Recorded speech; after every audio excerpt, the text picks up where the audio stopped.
Mas peço desculpas pela indelicadeza em razão do inimigo tempo não permitir que nós pudéssemos aprofundar mais esse debate, mas não faltará oportunidade. Passo a palavra, portanto, ao embaixador Enio Cordeiro para que ele possa sinteticamente abordar os temas que lhe foram dirigidos. Sim, senhor.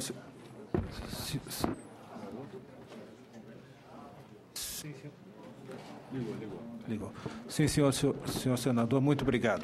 Eu rapidamente quero apenas dizer que, na pessoa do ministro Luiz Alberto Figueiredo, na minha própria, de qualquer outro funcionário do Itamaraty responsável pelo tratamento desses assuntos, estamos inteiramente à disposição dessa Casa e das iniciativas da Comissão de Relações Exteriores, da Comissão de Agricultura, para dar seguimento junto aos senhores do Congresso Nacional ao acompanhamento das tratativas que estão em curso e ao acompanhamento do segmento do contencioso, que provavelmente terá desdobramentos que requererão orientação política, e a participação do Senado, obviamente, das mais importantes. A decisão do governo brasileiro de solicitar um painel de implementação foi certamente a mais adequada. Nós poderíamos, num determinado momento, dar por encerrado o contencioso, o que seria um absurdo, ou então partir de imediato para uma retaliação, e não vou abundar nas razões que nos conduziram a entender que estávamos trabalhando a partir desse momento com um bicho novo, como disse e explicou a senadora Cátia Abreu. E um painel de implementação nos permitirá, inclusive, os elementos novos desse bicho poderem ser questionados no âmbito da OMC, com uma nova decisão que nos habilite a poder requerer uma modificação do que é novo e não do que é velho. Não é? O nosso interesse também é sempre, do ponto de vista do Itamaraty, do governo brasileiro, é buscar caminhos que resolvam o problema e não soluções de compensação que não resolvem o problema. O interesse da economia brasileira, do setor produtivo, é se livrar dos subsídios. E aí havia uma pergunta que o senhor fez, motivada por uma intervenção do senhor Benedito Rosa. A agricultura, não é de hoje que isso acontece, que é o setor relegado e esquecido no âmbito da OMC. E sempre foi assim desde o princípio. A OMC nasceu sem agricultura. Os subsídios na área industrial estão proibidos desde 1958 no âmbito da OMC. Nós estamos falando de 1958, mais de 50 anos que nós temos os subsídios na área industrial proibidos. Na área agrícola, eles são permitidos, simplesmente permitidos, porque nós só fomos tratar, no âmbito da OMC, da questão agrícola de uma forma um pouco mais eficiente com os códigos com os acordos da rodada do Uruguai. E ali os grandes países subsidiadores consolidaram níveis bastante altos de subsídios que são permitidos. Esses subsídios só podem ser questionados quando eles causam um efeito adverso ou quando eles são proibidos nos textos dos acordos da OMC. E é o que nós estamos fazendo da forma mais enérgica possível, e quero transmitir essa mensagem de parte do Ministério das Relações Exteriores. A resposta que tem sido dada é a mais enérgica possível. Não há complacência do governo brasileiro com rupturas intempestivas, com decisões unilaterais, e nós estamos, de qualquer forma, abertos a uma conversação e a diálogo, até porque a nova lei norte-americana estabeleceu parâmetros que permitem, com relação a um dos aspectos mais difíceis da legislação norte-americana, que são os programas de crédito à exportação, que possam ser reduzidos os prazos e trabalhadas as questões das taxas de comissão de uma forma a atender às reivindicações brasileiras.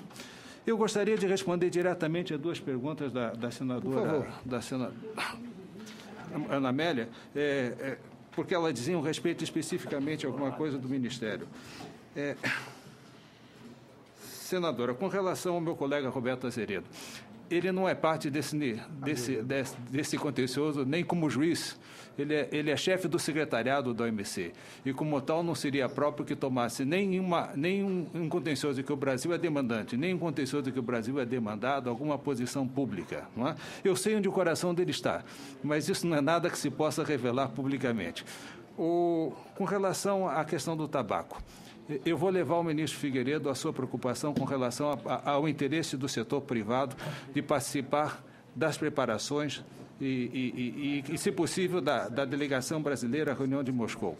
A informação que eu tenho é que, com relação à reunião de Moscou, existe um comitê preparatório que envolve o Ministério da Saúde, o Ministério das Relações Exteriores, a Anvisa, e que há, sim, contato com o setor privado e que estão participando dessas reuniões.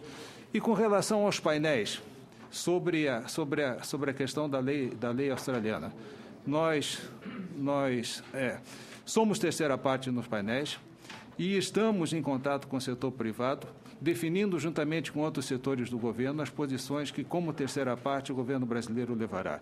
Eu peço desculpa, senhor presidente, para não acaparar também o tempo, mas continuo simplesmente à disposição e poderei complementar essa resposta em contatos pessoais com os senhores senadores. Muito obrigado, senhor embaixador. Nós aqui agradecemos. O senhor embaixador não respondeu à minha indagação. Gostaria de ouvi-lo. Sua Excelência, o embaixador tem o registro da pergunta do senador Figueiró? Eu tenho o registro de todas as intervenções. O senador Figueiró fez um comentário que o Brasil não deveria ser menos tolerante e perguntou também sobre carne bovina. Sobre o primeiro aspecto, eu respondi. Eu acho que não deve ficar a impressão de que nós somos tolerantes com relação a essa questão.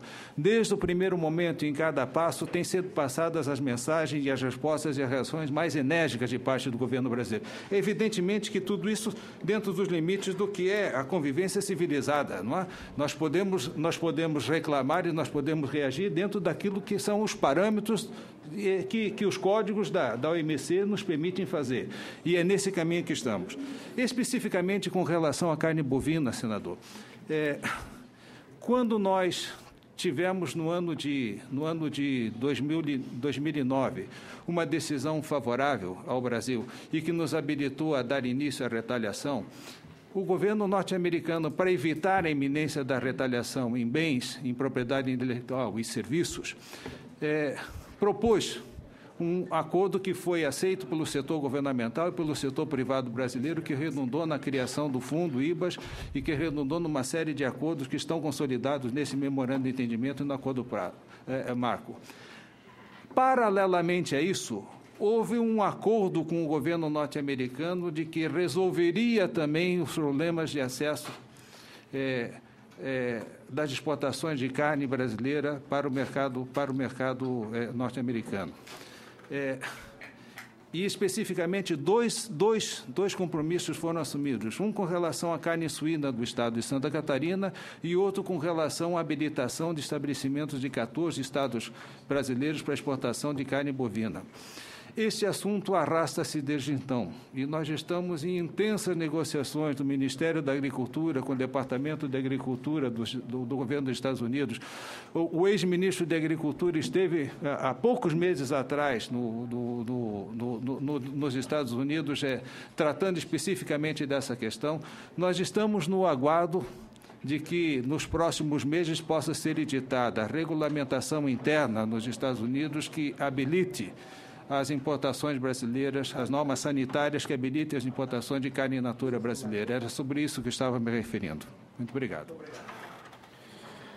Olha, nós, infelizmente, vamos ser obrigados a encerrar a nossa reunião, porque já estamos atrasados para a segunda reunião. Sua Excelência, o ministro Mauro Borges, já se encontra aqui entre nós. Eu quero muito agradecer a presença do embaixador Enio Cordeiro, do doutor André Alvim, do Ministério da Indústria e Comércio Exterior, do doutor Benedito Rosa, do Espírito Santo, do doutor Gilson Ferruccio, a quem eu passo a palavra para rapidamente poder encerrar aqui a nossa reunião. A palavra de Sua Excelência, doutor Gilson Ferruccio.